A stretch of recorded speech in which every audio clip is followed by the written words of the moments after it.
ہماری ویڈیوز دیکھنے کے لیے ہمارے چینل صراط جنت کو سبسکرائب کریں۔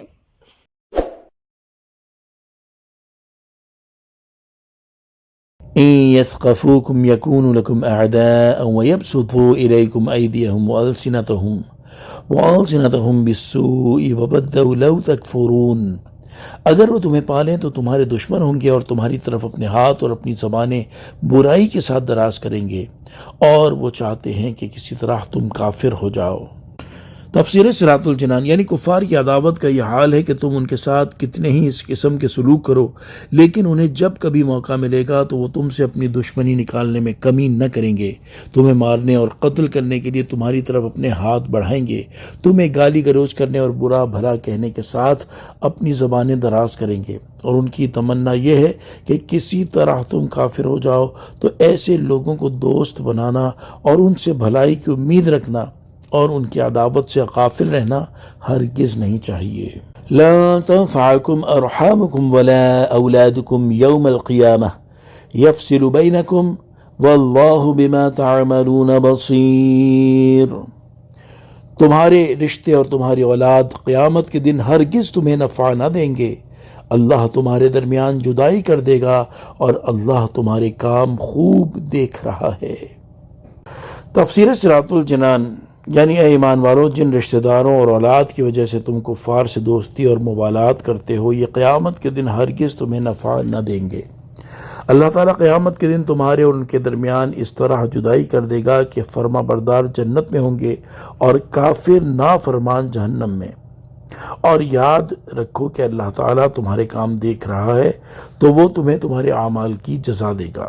یاد رہے کہ قیامت کے دن مسلمان کے کافر رشتہ دار اور کافر اولاد اس کے کام نہ آئے گی، جبکہ مومن رشتہ دار اور مومن اولاد اللہ تعالیٰ کے حکم سے ضرور کام آئے گی۔ اللہ تعالیٰ ارشاد فرماتا ہے، ترجمہ: اس دن گہرے دوست ایک دوسرے کے دشمن ہو جائیں گے سوائے پرہیزگاروں کے۔ اور ارشاد فرماتا ہے، ترجمہ: اور جو لوگ ایمان لائے اور ان کی جس اولاد نے ایمان کے ساتھ ان کی پیروی کی تو ہم ان کی اولاد کو ان کے ساتھ ملا دیں گے اور ان والدین کے عمل میں کچھ کمی نہ کریں گے۔ خلاصہ یہ کہ ایمان والے ایک دوسرے کے کام آئیں گے جبکہ کافر کسی کے کام نہ آئیں گے۔ قد كانت لكم أسوة حسنة في إبراهيم والذين معه إذ قالوا لقومهم إنا براء منكم ومما تعبدون من دون الله كفرنا بكم وبدا بيننا وبينكم العداوة والبغضاء أبدا حتى تؤمنوا بالله وحده إلا قول إبراهيم لأبيه لأستغفرن لك وما أملك لك من الله من شيء ربنا عليك توكلنا وإليك أنبنا وإليك المصير ربنا لا تجعلنا فتنة للذين كفروا واغفر لنا ربنا إنك أنت العزيز الحكيم۔ بے شک ابراہیم اور اس کے ساتھیوں میں تمہارے لیے بہترین پیروی تھی جب انہوں نے اپنی قوم سے کہا، بے شک ہم تم سے اور ان سے بیزار ہیں جنہیں تم اللہ کے سوا پوچھتے ہو۔ ہم نے تمہارا انکار کیا اور ہمارے اور تمہارے درمیان ہمیشہ کے لیے دشمنی اور عداوت ظاہر ہو گئی، حتیٰ کہ تم ایک اللہ پر ایمان لے آؤ۔ مگر ابراہیم کا اپنے عرفی باپ سے یہ کہنا پیروی کے قابل نہیں کہ میں ضرور تیرے لیے مغفرت کی دعا مانگوں گا اور میں اللہ کے سامنے تیرے لیے کسی نفع کا مالک نہیں ہوں۔ اے ہمارے رب، ہم نے تجھی پر بھروسہ کیا اور تیری ہی طرف رجوع لائے اور تیری ہی طرف پھرنا ہے۔ اے ہمارے رب، ہمیں کافروں کے لیے آزمائش نہ بنا اور ہمیں بخش دے۔ اے ہمارے رب، بے شک تو ہی بہت عزت والا، بڑا حکمت والا ہے۔ قد كانت لكم أسوة حسنة في إبراهيم والذين معه، بے شک ابراہیم اور اس کے ساتھیوں میں تمہارے لیے بہترین پیروی تھی۔ اس آیت میں حضرت حاطب رضی اللہ تعالیٰ عنہ اور دوسرے مومنین سے خطاب ہے اور سب کو حضرت ابراہیم علیہ السلام کی پیروی کرنے کا حکم ہے کہ دین کے معاملے میں رشتہ داروں کے ساتھ ان کا طریقہ اختیار کریں۔ چنانچہ آیت کا خلاصہ یہ ہے کہ بے شک حضرت ابراہیم علیہ السلام اور ان پر ایمان لانے والوں کی سیرت میں تمہارے لیے بہترین پیروی تھی جب انہوں نے اپنی مشرک قوم سے کہا بے شک ہم تم سے اور ان بتوں سے بیزار ہیں جنہیں تم اللہ تعالیٰ کے سوا پوجتے ہو، ہم تمہارے منکر ہوئے اور ہم نے تمہارے دین کی مخالفت اختیار کی، اور جب تک تم ایک اللہ تعالیٰ پر ایمان نہیں لاتے تب تک ہمارے اور تمہارے درمیان ہمیشہ کے لیے دشمنی اور عداوت ظاہر ہو گئی۔ البتہ حضرت ابراہیم علیہ السلام کا اپنے عرفی باپ کے لیے مغفرت کی دعا مانگنا پیروی کے قابل نہیں، کیونکہ یہ ایک وعدے کی بنا پر تھا، اور جب حضرت ابراہیم علیہ السلام پر ظاہر ہو گیا کہ وہ کفر پر ہی قائم ہے تو آپ نے اس سے بیزاری ظاہر کر دی، لہذا یہ کسی کے لیے جائز نہیں کہ اپنے کافر رشتہ داروں کے لیے دعائے مغفرت کرے۔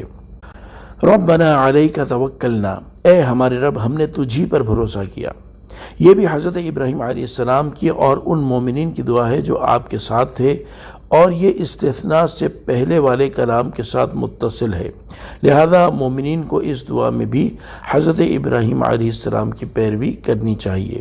نوٹ: خیال رہے کہ مسلمانوں پر حضور اقدس صلی اللہ تعالیٰ علیہ وآلہ وسلم کی پیروی مطلقاً لازم ہے، جبکہ دیگر انبیاء کرام علیہم السلام کی پیروی خاص اعمال میں ہے، کیونکہ سابقہ انبیاء کرام علیہم السلام کی شریعت کے بہت سے احکام منسوخ بھی ہو گئے ہیں، لہذا یہ آیت سورہ احزاب کی اس آیت لَقَدْ كَانَ لَكُمْ فِي رَسُولِ اللَّهِ أُسْوَةٌ حَسَنَةٌ کے خلاف نہیں، کیونکہ یہاں خاص صورتوں میں خاص پیروی کا حکم ہے، اور سورہ احزاب کی آیت میں مطلقاً پیروی کا حکم ہے۔ آیت قد كانت لكم أسوة حسنة في ابراہیم سے حاصل ہونے والی معلومات۔ اس آیت سے 3 باتیں معلوم ہوئی۔ نمبر 1، انبیاء کرام علیہم السلام کی سنت یہ ہے کہ اپنا ایمان اپنے قول اور فعل سے ظاہر کر دے۔ نمبر 2، کفار سے دشمنی رکھنا اتنا ہی ضروری ہے جتنا مسلمانوں سے محبت رکھنا ضروری ہے۔ نمبر 3، اللہ تعالیٰ کی اذن اور اس کی اجازت سے انبیاء کرام علیہم السلام گناہگار مومنوں سے عذاب دور کریں گے، اور ان کی شفاعت سے عذاب دور ہوگا، لہذا یہ آیت مومنوں کے حق میں شفاعت نہ ہونے کی دلیل نہیں بن سکتی۔ ربنا لا تجعلنا فتنة للذین کفروا، اے ہمارے رب ہمیں کافروں کے لیے آزمائش نہ بنا۔ یعنی یہ دعا مانگنے میں بھی مسلمانوں کو ان کی پیروی کرنی چاہیے کہ اے ہمارے رب عز و جل کافروں کو ہم پر غلبہ دے کر ہمیں ان کے لیے آزمائش نہ بنا، کیونکہ وہ اپنے آپ کو حق پر اور مسلمانوں کو باطل پر گمان کرنے لگیں گے، اور یوں ان کا کفر اور بھی بڑھ جائے گا۔ نیز اے اللہ ہمیں بخش دے، اے ہمارے رب عز و جل بے شک تو ہی عزت والا اور حکمت والا ہے۔ صلو علی الحبیب صلی اللہ تعالی علی محمد صلی اللہ تعالی علیہ وآلہ وسلم۔